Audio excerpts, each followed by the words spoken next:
everyone, welcome back to In Bed with Brooke. This is episode 4. So we are picking up where we left off of my read of Set It Free.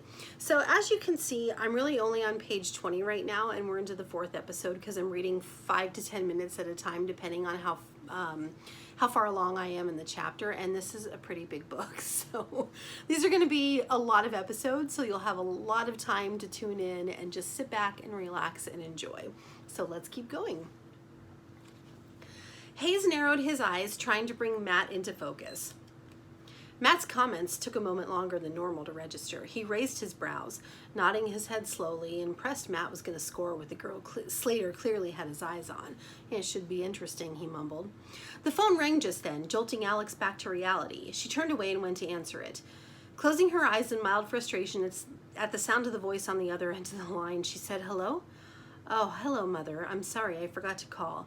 Hayes snorted when he heard Alex, taking off one of his boots and dumping it out, unearthing his joint in his lighter. Uh-oh, she forgot to call her mommy. Someone's in trouble. Alex glared at him and turned away from the guys, walking into her bedroom to take the call. "Mother, I'm sorry I didn't call, but I have people here. Can I call you in a little while?" She listened to Janice reprimand her about missing her weekly call. Cutting her off mid-lecture, Alex kept her voice patient. "I know. I said I'm sorry. I'll call you in a bit. I can't be rude when I have people here and just chat on the phone. I'll talk to you later. Goodbye." Rolling her eyes at her mother's formality, she hurriedly hung up the phone after a promise to call her parents as soon as possible. Her hand was on the doorknob when she heard Matt's voice addressing Slater. Curious, she stopped and listened. "What the fuck do you think you're doing hitting on her?" Matt hissed. "She's not available." Slater grabbed his beer and sat down on the piano bench, facing Matt with a bored look. "Yeah, she really looked interested in you," he muttered, taking a deep pull of his beer. "I don't see your fucking ring on her finger, and I can talk to whoever the fuck I want to talk to. Don't tell me what to do." "Slater always gets the ladies," Hayes mumbled, sliding his boot back on. With his buzz wearing off, he decided it was time to light up. He slipped the joint between his lips, inhaling with it unlit and getting the taste of the herb as he pointed at Matt. He said he's fucking her. Slater rested the beer bottle on one knee, challenging Matt with a smile. "Is that true?" "Yeah, it is," Matt lied, looking over his shoulder to make sure Alex was out of earshot. He needed to get Slater back off big time. He hadn't slept with Alex yet, but he was planning on it. And Slater glanced over as Hayes pulled off his other boot and set up a mirror, a small bottle, and a razor blade, tapping out some powder to cut a line. "Hayes, put that shit away," he advised, and turned back to Matt. "I don't believe you." Matt lit up the joint that Hayes had set aside and inhaled deeply, staring at Slater as he held the smoke in his lungs. Exhaling slowly, vapor swirled around his face as he passed the joint to Hayes and not breaking eye contact with Slater. "Cut me a line of that, man." Hayes snorted, took a hit on the joint, and started cutting a line for him while Matt continued to warn Slater. "I'm fucking her, and I'm planning on moving in with her, so back the fuck off." Slater leaned forward with a cocky grin. "You're a pussy. No way in hell a girl like that would be fucking a pussy like you." He looked at Hayes as he cut more lines of coke, his voice frustrated. "Hayes, knock it off. Put that shit away." Alex could smell the pot. God, she hated that smell. She stood there with her mouth hanging open, angry at Matt for claiming to have slept with her and shocked when she heard them talking about cutting lines. Were they doing cocaine in her home? And why was Matt being such an ass? She was opening her home to him and two complete strangers, and he's telling them he's moving in? And then he's telling people he's having sex with her and she's not available? Her blood started boiling as she continued to listen. "A girl like that had my dick in her mouth last night, so fuck you," Matt replied, scowling at Slater. He liked Hayes, he always had, but he hated Slater on sight, and this situation clarified his dislike. He regretted bringing him here tonight. Never one to back down, Slater returned Matt's glare and stood up, challenging him. "Yeah? Let's ask her if that's true." Alex opened her bedroom door, quietly walking into the living room, watching Matt and Slater stand at a face-off while Hayes was hunched over on the table, snorting lines. She stepped between them, facing Matt with her back to Slater. "Yeah," she said a little too calmly, getting Matt's attention. "Let's ask me if that's true." She glowered at Matt. "I don't appreciate either one of you talking about me this way, but I'd like to set the record straight and say that your dick has never been in my body or my mouth. The only part of you that's been in my mouth is your tongue, and it was so disgusting it makes me want to throw up thinking about your sloppy kisses." She felt Slater's body vibrate against hers as he laughed quietly behind her. He could feel the energy bouncing off of her, and he took a step back to give her space. She barely reached his shoulder, but he recognized a bundle of dynamite when he saw it. Who the hell do you think you are, Matt?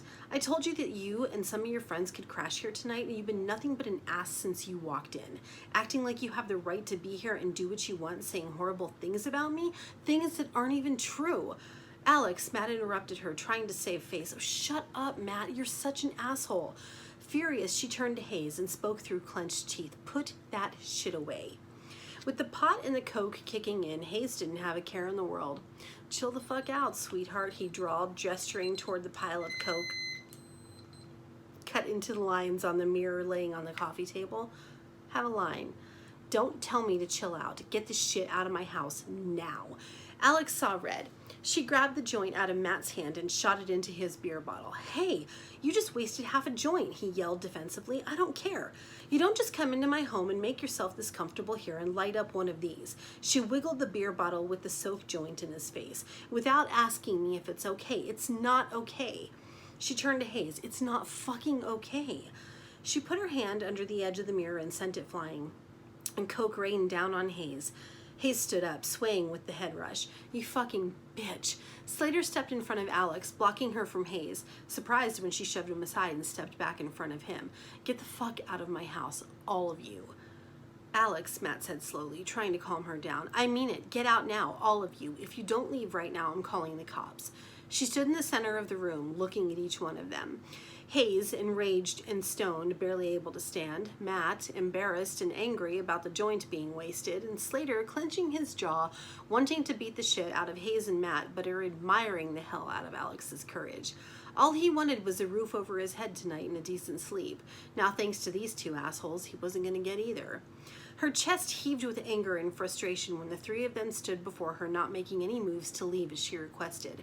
She picked up Matt's beer bottle and threw it against the wall to get her point across. The glass crashed as the liquid splashed to the floor. She stalked to the phone and picked it up. Her fingers hovered over the buttons with a final warning. I'm serious. Go. Fine, Matt shouted, grabbing his jacket. We'll leave. Hayes, still swearing, slurred at her. You owe me coke. Alex rolled her eyes and gave him the finger. I don't owe you shit. Get out. Slater grabbed his bag and walked to the door. You two suck, he muttered, glaring at both of them and yanking open the door as Matt and Hayes left in front of him. He turned to leave when Alex stopped him. Slater, her voice was calm. What? She tossed him the jacket. You forgot this. He caught it with one hand and informed her, for the record, I wasn't using. Alex blinked back frustrated tears, shaking her head. You're guilty by association. She stared back at him. It's too bad, she said softly. I liked you. There was a part of her that wanted Slater to stay as he looked at her with those fascinating eyes, but at this point, she thought it was best that they all just left. The drug use bothered her.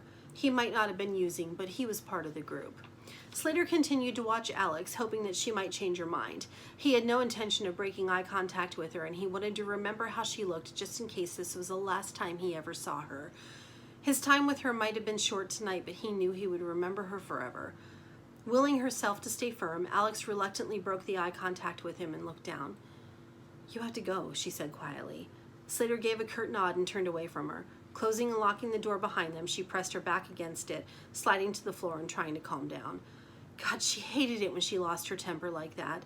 And taking a deep breath and running trembling hands through her hair, she let the frustrated tears fill her eyes. A new stab of anger appeared as she surveyed the mess that she suddenly had to clean up. And that's the end of chapter 1. Stay tuned for more. Thanks for tuning in. Bye, guys.